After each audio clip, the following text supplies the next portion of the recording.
Good morning student. बेटा 9th B class SST class आपकी, और एसएसटी में आपका चल रहा है चौथा चैप्टर का नाम है आपका जलवायु।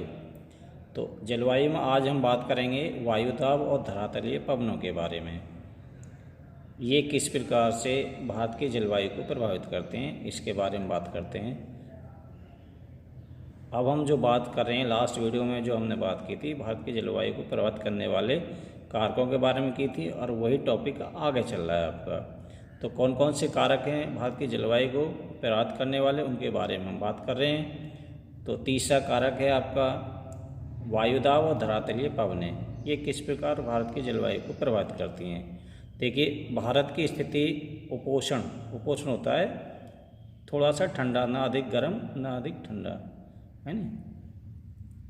उष्ण कटिबंधीय में पड़ती है, अतः इसी कटिबंध में चलने वाली स्थलीय एवं मौसमी पवनों के प्रभाव के कारण ही भारत में निम्न प्रकार की ऋतुएं होती हैं। देखिए, जो हमारी पवनें चलती हैं ना, उष्ण कटिबंध से और उपोष्ण कटिबंध से, जो उष्ण कटिबंध की ओर हवाएं चलती हैं, जो यहाँ पे उपोष्ण कटिबंधीय क्षेत्र में वायुदाब अधिक होता है, और उच्च वायुदाब होता है, और उष्ण कटिबंध में कम वायुदाब होता है। तो ये उच्च वायुदाब से निम्न वायुदाब की ओर चलती हैं पवनें। तो ठीक है, मौसम के प्रभाव के कारण ही भारत में विभिन्न प्रकार की ऋतुएं बनती हैं। जब ये जो जहाँ बर्फ़ पड़ रही है, मान लीजिए, उधर से जब हवाएं चलेंगी तो वो चलती हैं, मान लीजिए, निम्न वायुदाब की तरफ। निम्न वायुदाब कहाँ होता है? जहाँ टेम्परेचर ज़्यादा होता है, जहाँ तापमान ज़्यादा होता है, तो वहाँ पे जहाँ सूर्य की किरणें डायरेक्ट पड़ती हैं तो वहाँ होता है निम्न वायुदाब। तो उच्च वायुदाब से हवाएं निम्न वायुदाब की ओर चलने लगती हैं, जिसके कारण भारत में ऋतुएं परिवर्तन होती हैं। ठीक है, इसी तरह से अगले टॉपिक पे बात करते हैं हम। नेक्स्ट आपका है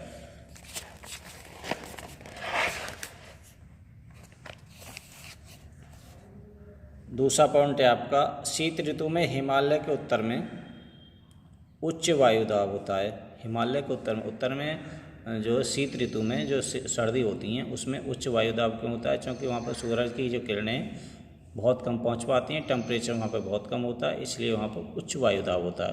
देखिए, उच्च वायु और निम्न वायुदाब को सीधा सा ये समझिए कि जहाँ पर तापमान ज़्यादा होता है वहाँ निम्न वायुदाब होगा, और जहाँ पे टेम्परेचर तापमान अधिक होता है, कम होता है, वहाँ पे अधिक वायुदाब होगा। ठीक है ना। तो ये अंतर है दोनों में। यहाँ की ठंडी शुष्क हवाएं दक्षिण में निम्न दाब वाले महासागरीय क्षेत्र के ऊपर बहती हैं। जहाँ निम्न वायुदाब होता है, कहाँ होता है? महासागरीय क्षेत्र में, उनकी ओर बहने लगती हैं उच्च वायुदाब से, वो हवाएं बहने लगती हैं निम्न वायुदाब की तरफ।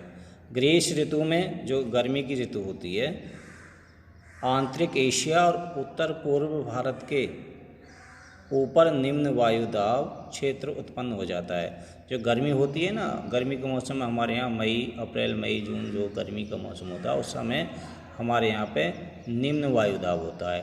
तो निम्न वायुदाब होने के कारण हिमालय से जो हवाएं आती हैं उच्च वायुदाब वाली, वो इधर को सागरों से और फिर इधर की तरफ प्रवाहित हो जाती हैं भारत की तरफ, जिससे वो वर्षा कराती हैं। गर्मी के दिनों में जो है आप वायु की दिशा पूर्णतः परिवर्तित हो जाती है, और फिर दक्षिण पश्चिमी हो जाती है, और दक्षिण पश्चिम होने के कारण भारत में प्रवेश कर जाती है वो, और फिर ये बारिश कराती है, और ये बरसात का मौसम भारत में हो जाता है। तो इस तरह से ये हमारी जलवायु को प्रभावित करता है। अगला आपका है वायुदाब और धरातलीय पवनों के बारे में बात कर रहे हैं इस टॉपिक में, इस वीडियो में। इस मौसम में हिंद महासागर से उच्च दाब की स्थिति होती है। वायु इस क्षेत्र में दक्षिण पूर्व दिशा में बहते हुए विषुववृत्त को पार कर दाहिनी ओर मुड़ जाती है, और भारतीय उपमहाद्वीप के निम्न दाब की ओर बहने लगती है। इसे दक्षिण पश्चिमी मानसून कहा जाता है।